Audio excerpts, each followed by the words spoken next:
Hello guys, അങ്ങനെ അടുത്തൊരു lunch box ആയിട്ട് ഞാൻ എത്തിയിട്ടുണ്ട്. അപ്പോൾ ഇന്നത്തെ ഏട്ടൻ്റെ ലഞ്ച് ബോക്സിൽ എന്തൊക്കെയാണെന്ന് നോക്കാം. അപ്പോൾ ഏട്ടന് ആവശ്യത്തിനുള്ള ചോറ് എടുത്തിട്ടുണ്ട്.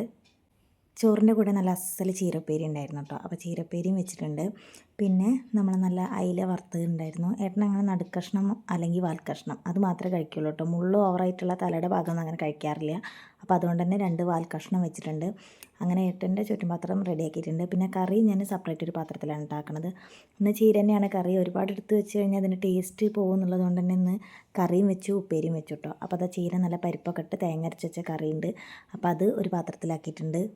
ഏട്ടന് പൊതുവേ തേങ്ങ അരച്ച കറിയോടാണ് കേട്ടോ താല്പര്യം. ആൾ മുളക് കറി കഴിക്കില്ല എന്നല്ല, പക്ഷേ എന്നാലും ഒന്നും കൂടി ഇഷ്ടം തേങ്ങ അരച്ച കറിയാണ്. അങ്ങനെ ഏട്ടൻ്റെ ചോറും കറിയും വെള്ളം കുപ്പിയൊക്കെ ഇവിടെ റെഡിയാക്കി വെച്ചിട്ടുണ്ട്. അങ്ങനെ ഏട്ടൻ്റെ ലഞ്ച് ബോക്സ് സെറ്റായി കേട്ടോ.